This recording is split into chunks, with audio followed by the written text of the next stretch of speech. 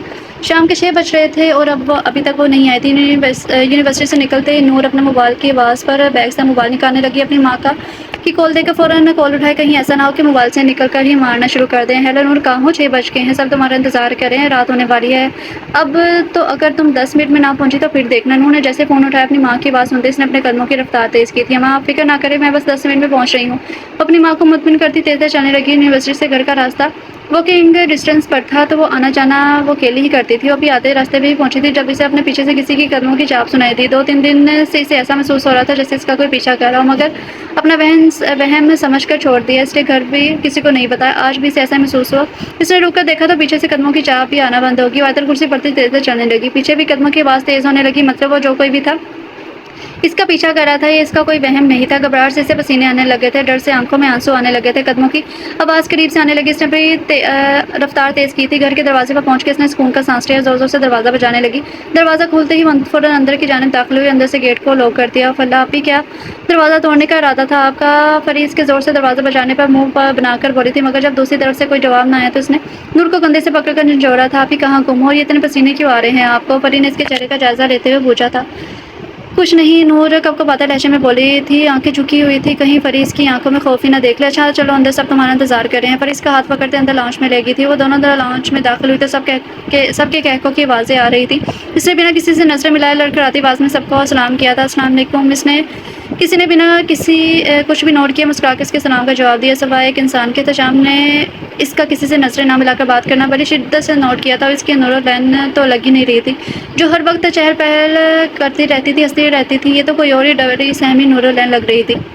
نور کی نظریں بے ساختہ اٹھی، احتشام کی نظر سے ٹکرائے تھے۔ احتشام اس کی آنکھوں میں بے انتہا خوف دیکھ کر ساکت رہ گیا تھا۔ اس کی گردن کی رگیں تن گئی تھی۔ اس کی ایسی حالت دیکھ اس کا دل کیا کہ اس شخص کو جان سے مار دے جس نے اس کی نور کو اس کے زدہ خوف زدہ کر دیا ہے۔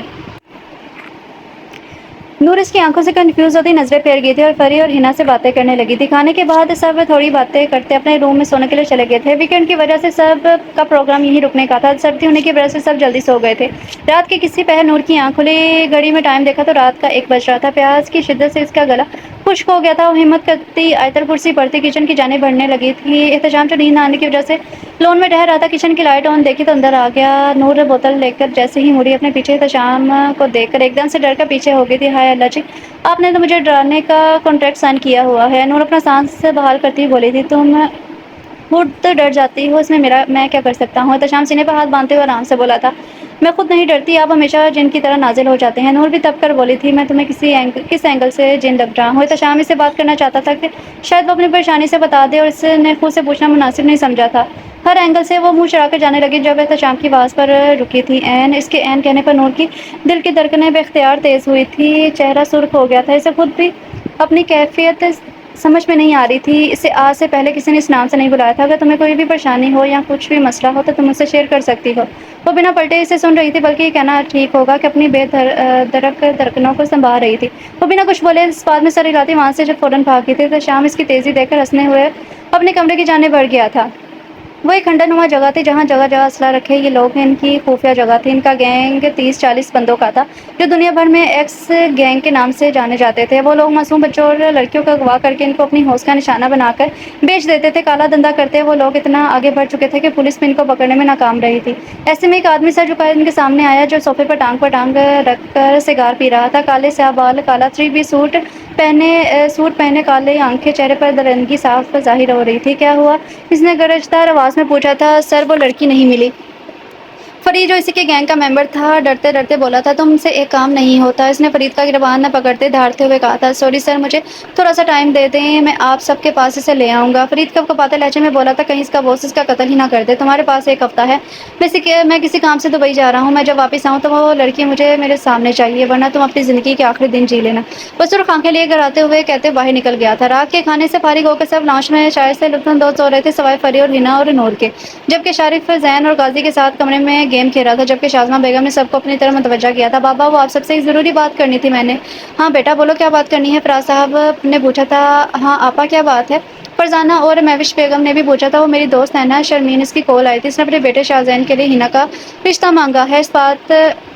ان کی بات سن کر کسی کے چہروں پر بہت خوشی جھلک رہی تھی تو کوئی بالکل مرجھا سا گیا تھا۔ مہوش بیگم جو ہنا کو اپنی بہو بنانا چاہتی تھی تھوڑی اداس تھی لیکن اپنی بھانجی کے لیے خوش بھی تھی۔ فراز صاحب اپنی بیٹی کی بات سن کر سوچ میں پڑ گئے تھے۔ انہوں نے ہمیشہ سے ہنا کو ولی کے لیے سوچا تھا، گھر کی بچی گھر میں ہی رہ جائے گی، اور پھر دونوں بچے انہیں دل و جان سے عزیز تھے مگر وہ اپنا فیصلہ کسی پر مسلط کرنا نہیں چاہتے تھے۔ ولی جس کے چہرے پر بظاہر تو نارمل تاثرات تھے لیکن اپنی خالہ کی بات سن کے اسے ایسا لگا جیسے کسی نے جسم سے جان نکال دی ہو۔ وہ کچھ بھی برداشت کر سکتا تھا سوائے اس کے کہ اس کی ہنا کسی اور کی ہو جائے۔ بچپن سے جس سے بے انتہا محبت کی اس کا نام کسی اور کے ساتھ جڑ جائے، یہ ولی احمد شاہ کی برداشت سے باہر تھا۔ اور بنا کچھ کہے اٹھ کر باہر لون کی جانب چلا گیا تھا۔ مگر آپا ہنا ابھی بہت چھوٹی ہے، مہوش بیگم بولی تھی، شرمین ابھی صرف منگنی کرنا چاہ رہی ہے، باقی شادی ہنا کی گریجویشن کے بعد ہی کریں گے۔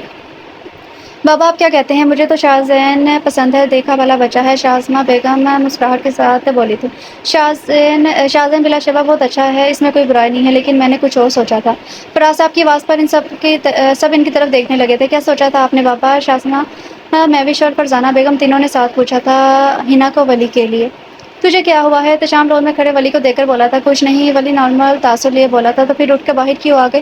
احتشام نے پھر سے پوچھا تھا۔ آفس سے کال آ گئی تھی، وہی اٹینڈ کرنے آیا تھا، ولی نظر چراتے بولا تھا۔ ولی صاحب سنڈے کو کون سا آفس کھلتا ہے؟ احتشام نے سنجیدگی سے پوچھا تھا۔